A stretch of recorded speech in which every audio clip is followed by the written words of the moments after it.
Bonjour à toutes et à tous. Et je voulais commencer par remercier Action Santé Femmes de son invitation, qui m'honore et qui m'honore d'autant plus dans le contexte qui a été rappelé. J'en profite pour saluer Choukria Haïdar, parce qu'en fait on se connaît par famille ici et ailleurs. Voilà. Qui m'honore d'autant plus effectivement que ça a été dit à l'instant. Moi je suis historienne, je suis 19e, car dans mon domaine aussi on a des spécialités. Et j'ai rarement l'occasion de me sentir aussi utile, dirais-je, que dans une intervention de cette nature. Donc voilà, pour cette invitation, un grand merci. Alors évidemment, commencer par de l'histoire, c'est assez classique. J'ai assez l'habitude de faire les introductions et de prendre le train très tôt pour venir à Paris. Assez classique parce que on ouvre souvent la réflexion par l'histoire, parce que ça permet de faire ce que Marguerite Yourcenar appelait à faire, à jeter un coup d'œil sur l'histoire et à prendre du recul vers une période passée pour, disait-elle, avoir des perspectives sur notre époque et nous permettre d'y penser davantage. Et donc ce que je vais vous inviter à faire aujourd'hui, dans les quelques dizaines de minutes qui viennent, c'est finalement un double pas de côté, un double mouvement de recul, à la fois dans le passé, et puis aussi évidemment c'est de la situation française que moi je vais vous parler, puisque je ne sais pas grand-chose de la situation afghane, même si les chiffres qui ont été donnés, notamment d'espérance de vie à l'instant, résonneront peut-être avec des chiffres que moi je vais vous partager en introduction. Alors en introduction, parce que contrairement à ce qu'on croit souvent, les historiens et les historiennes sont des gens qui travaillent à partir des questions du présent. On pose au passé les questions du présent, c'est ça qu'on fait quand on est historien ou historienne.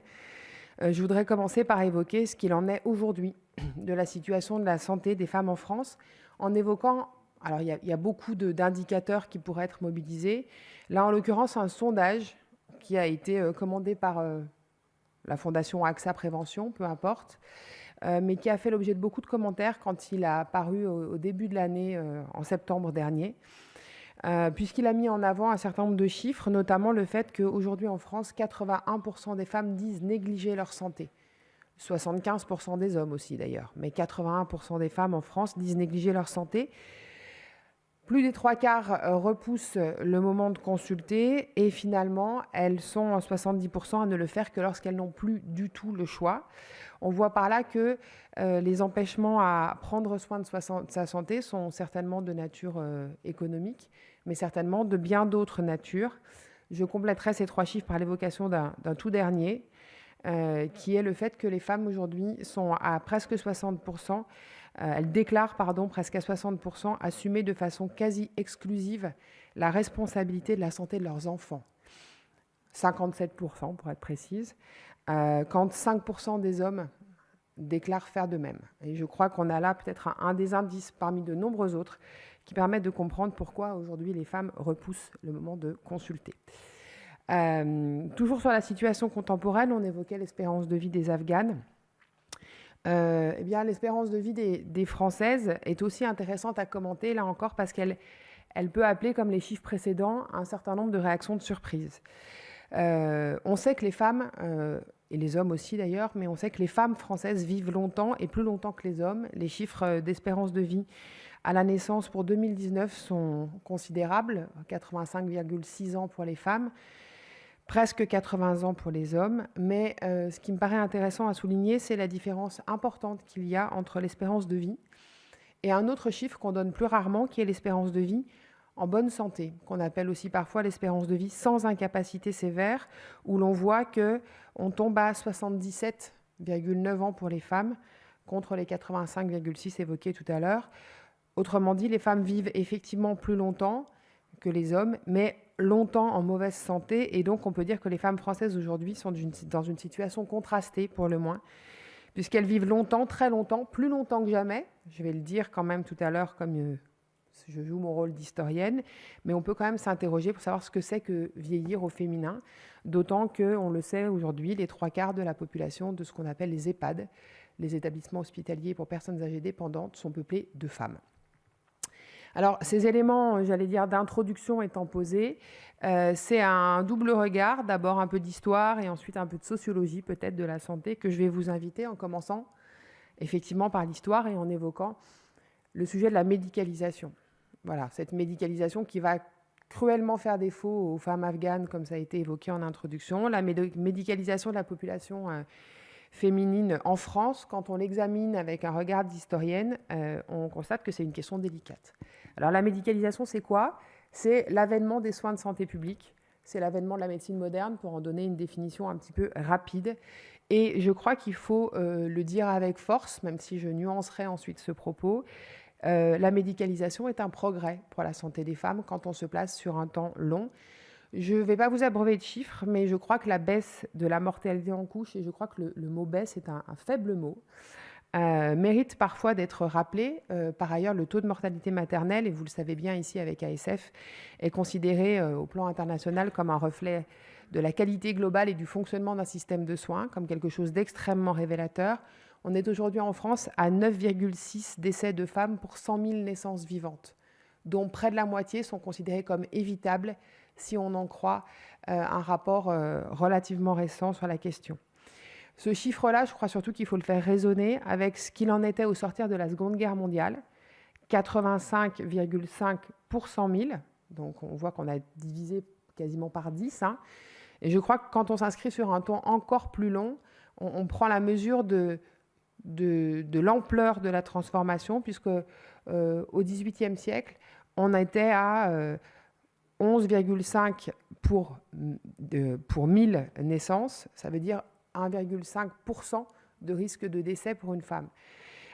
Précisons que, outre le changement d'unité de mesure qui permet de prendre la mesure de l'ampleur du changement, précisons que ce risque, il se calcule par naissance.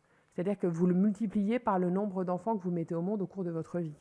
Ce n'est pas 1,5% de risque en une fois unique. Bon. Donc on prend là la mesure sur un temps long, mais je crois que c'est important parfois de le faire, de l'ampleur très considérable des progrès qui ont été faits et apportés du point de vue de la santé génésique, on va dire les choses comme ça, pour les femmes en Occident et en France plus particulièrement. Alors aujourd'hui, et je ferai peut-être un peu de provocation, mais peut-être réflexe d'enfant gâté, aujourd'hui on interroge cette surmédicalisation. Et parfois, on parle de surmédicalisation de la grossesse et de l'accouchement. Moi, je ne crois pas qu'il faille, comment dirais-je, balayer du revers de la main les réflexions sur ces sujets-là. Je crois notamment qu'on ne peut pas se contenter de se satisfaire des suivis aujourd'hui gynéco-obstétriques des femmes en France au regard des risques qu'elles ne courent plus. Bien sûr qu'on peut se réjouir des chiffres que j'ai énoncés tout à l'heure, mais je crois qu'il faut rester. Et je pense que c'est ce que font aujourd'hui les gens qui œuvrent pour l'amélioration constante, encore aujourd'hui, de la santé des femmes dans notre pays. Il faut rester vigilant, il faut rester demandeur. On ne peut pas, encore une fois, se satisfaire de ces évolutions très considérables que j'ai quand même pris le soin de rappeler, parce que ce serait manquer d'ambition quand on voit qu'on a 46% de décès en couche qui restent évitables, et quand on entend parler aussi de violences gynécologiques. Il faut, je crois, continuer à œuvrer, même dans notre pays, même si la situation, évidemment, des femmes françaises est bien plus enviable et sans commune mesure avec la situation des femmes afghanes. Ce sur quoi je voudrais venir maintenant, au-delà de ces aspects, j'allais dire, de critique pour partie légitime, c'est sur l'ancrage des discours médicaux dans un certain nombre de conceptions qui sont très dépréciatives pour les femmes et dont, aujourd'hui encore, on peut dire que les femmes, à certains égards, payent le prix.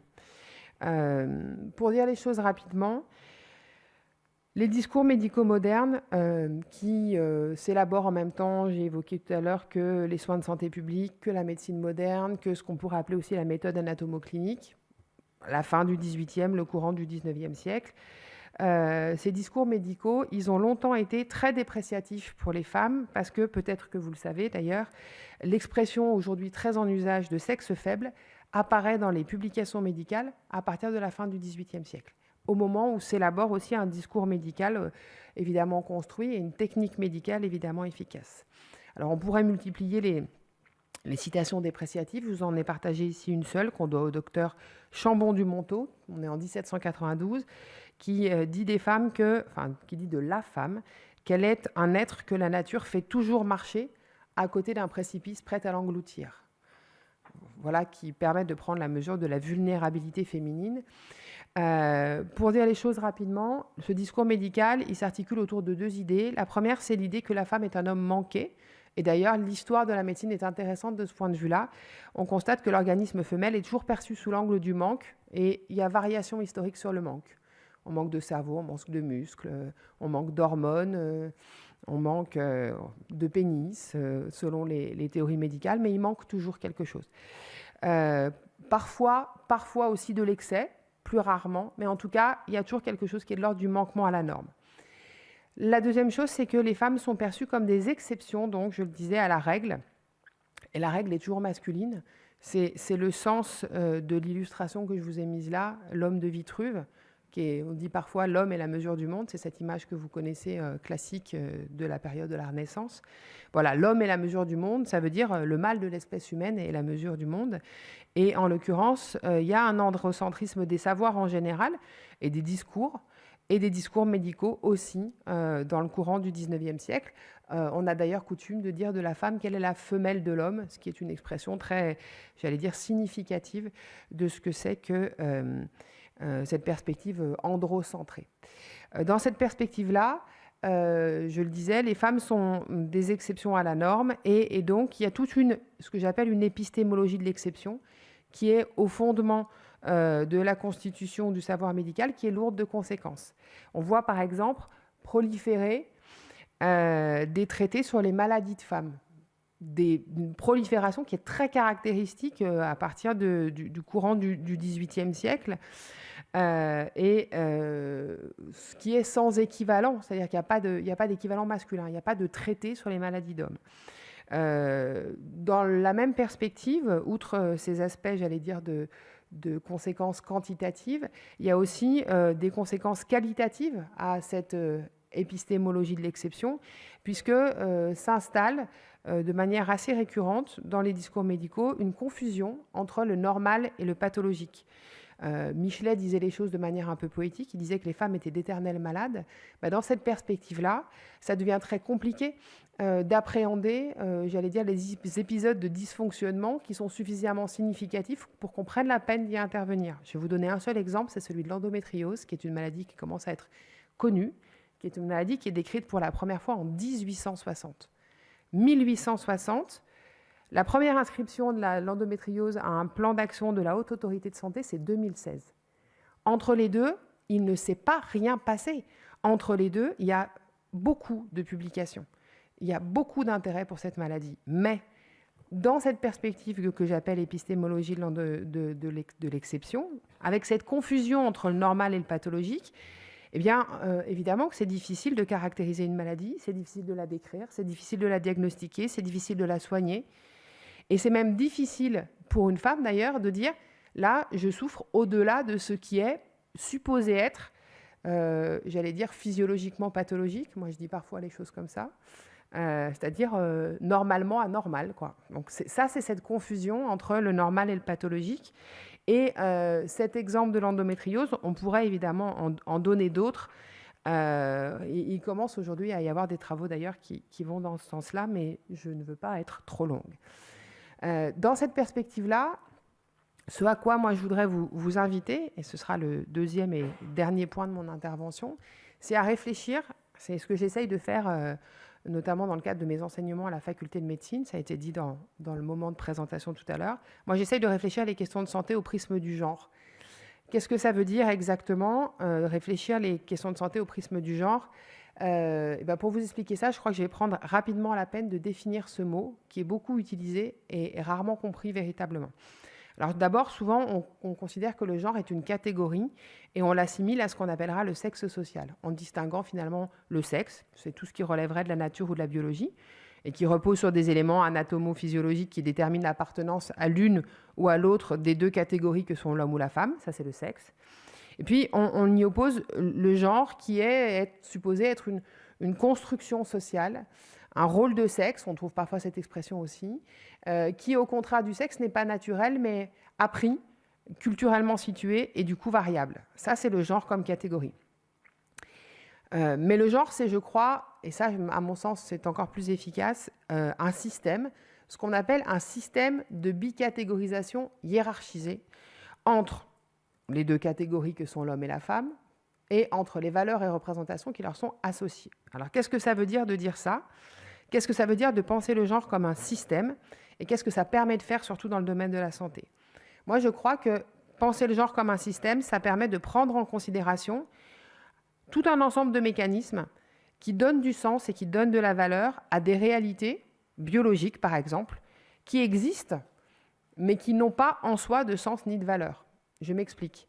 Avoir un vagin ou une vulve plutôt qu'un pénis, avoir des ovaires plutôt que des testicules, avoir des seins ou ne pas en avoir, cela n'a ni sens ni valeur en dehors d'un cadre de compréhension qui fait qu'on considère qu'il est plus désirable d'avoir un appareil génital plutôt qu'un autre. Et c'est ce que cette réflexion en termes de genre permet de faire. Et compris comme ça, on sort du genre comme identité individuelle et on comprend le genre comme finalement un principe d'organisation qui donne du sens et qui permet du coup d'analyser et peut-être de critiquer de la manière la plus féconde possible les discours, par exemple, les discours médicaux. Alors, cette réflexion, elle produit des changements et elle a déjà été un levier de changement intéressant dans un certain nombre d'instances internationales. J'attire votre attention sur le fait que depuis 1995, par exemple, vous avez un département Femmes, Genre et Santé à l'Organisation mondiale de la santé. Qu'au début des années 2000, le Conseil de l'Europe soulignait l'importance d'une prise de conscience parmi le grand public, comme parmi les professionnels de soins d'ailleurs, de la position centrale du genre parmi les déterminants de santé, mais sans jamais véritablement peut-être s'attacher à en donner une définition.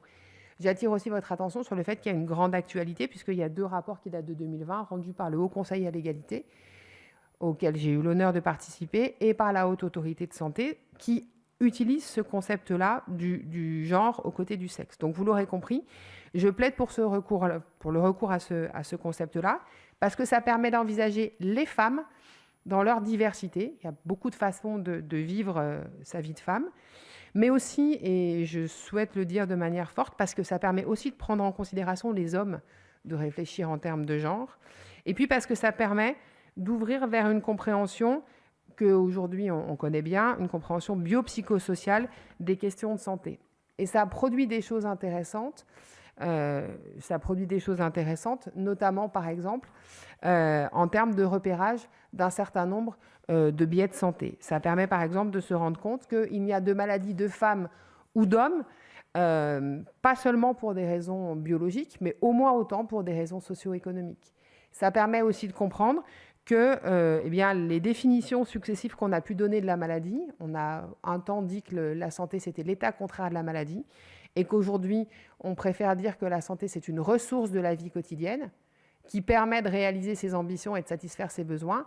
On voit bien que dans cette perspective-là, les ambitions et les besoins des femmes, françaises comme afghanes du reste, sont évidemment considérablement impactés par cette perspective qui a moins à voir avec la réalité de leur corps qu'avec les conditions, j'allais dire, socio-économiques et politiques d'existence qui leur sont réservées.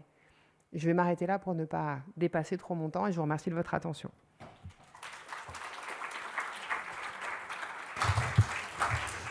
Merci à vous pour cette belle présentation. Donc nous avons décidé avec mes collègues de passer aux questions à chaque intervention. Donc y a-t-il des questions dans l'Assemblée? Pardon. Avant de partir. Alors, moi, je me posais la question, en tout début de présentation, vous nous avez dit que 80% des femmes ne prenaient pas soin de leur santé, que nous avions 60% des femmes qui s'occupaient principalement de la santé de leurs enfants, mais dans ces 80%, il y a des femmes qui ne sont pas mères. Donc, quelles sont les autres raisons à cette absence de prise de conscience de leur santé? Ouais. Alors, d'abord, effectivement, on fait parler parfois ces chiffres un peu vite.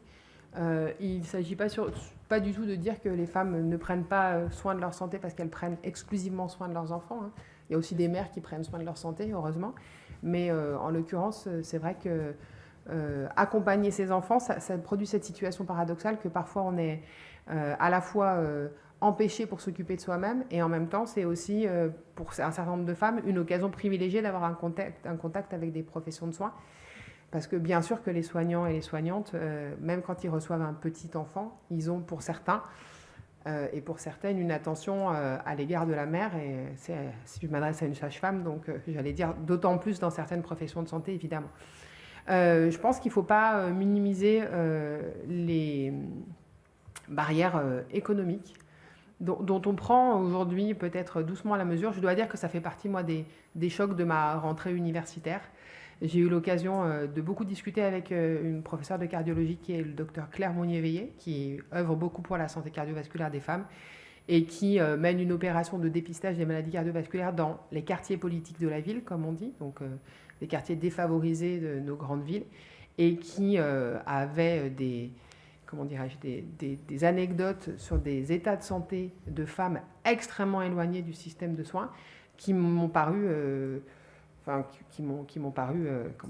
très inimaginables dans un pays où j'avais le sentiment que nous avions une couverture de santé, ou la CMU, ou un maillage territorial. Enfin voilà, j'avais le sentiment qu'on était dans un pays où...